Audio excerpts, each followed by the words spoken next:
কুতুবদিয়া থেকে, কুতুবদিয়ার পরে চকরিয়া, চকরিয়া থেকে থানচি থেকে টমাটঙ্গি ঘোরার পরে ওদেরকে আমরা নিয়ে যেতেছি এখন গাইড করে রামাক্ষী বাজারে। পরে রাত্রে ওখানে থাকবে। পরের দিন সকালে রামাক্ষী ফলস থেকে ওরা সিঙ্গির জন্য থেকে কুমারীর জন্য থেকে থানচি গাইড করবে। অনেক অত্যন্ত সুন্দর জায়গাটা, লোকজনে যাইয়া অনেক ভালো লাগে। তাদের ঢাকা শহর থেকে দাম দিতে আসতে এখানে অনেক ভালো, আমরা ভালো শহর।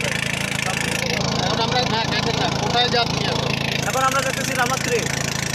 ওখান থেকে আমরা আসবো কখন? ওখান থেকে মনে করেন ওখানে কী কী আছে ওখানে যাওয়ার পথে আমরা স্পট পাবো সিঙ্গির জন্য এবং দেখাবো আপনাদেরকে। এখন আমরা দেখবো এবং সাথে কুমারীর জন্য এবং সাথে বড় পাথর, রাজা পাথর, রানী পাথর, আরও বিভিন্ন জায়গায় রামাক্ষী ফলসের স্পট করবে আমাদের জায়গায়। আচ্ছা, আপনি তো এখানে অনেক দিন ধরে আছেন তাই না? আমি 12-13 বছর ধরে গাইড করি। 12 বছর গাইড করেন। আপনার কাছে কেন মনে হয় বান্দরবনকে আর কি সৌন্দর্যের বান্দরবন বলা হয়? বান্দরবনের সৌন্দর্য বলতে এখানে পাহাড়ি জনবাসীরা বাস করে। এখানে বিভিন্ন ধরনের স্পট আছে এবং বিভিন্ন ঝর্ণা আছে।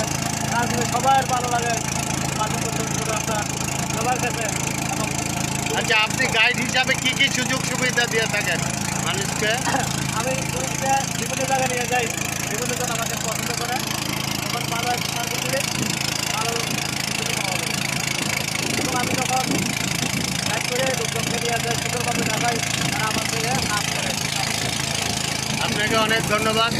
সম্মানিত ফেসবুক ফ্রেন্ডরা এবং যাদেরকে বলছি বান্দরবনের সৌন্দর্য উপভোগ করার জন্য, আসলে নৈসর্গিক সৌন্দর্য এবং শান্তির বান্দরবন আসলে চমৎকার একটা দৃশ্য এবং চমৎকার সিনারিও, যা নিজের চোখে না দেখলে কখনো বলা যায় না।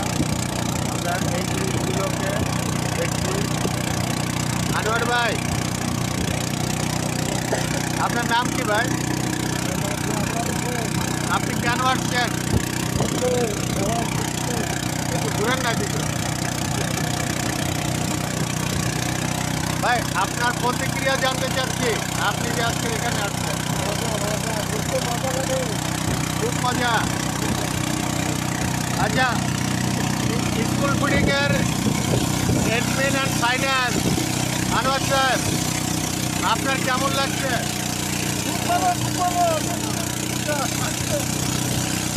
আচ্ছা, সবার উদ্দেশ্যে আপনি কি বলতে চাচ্ছেন?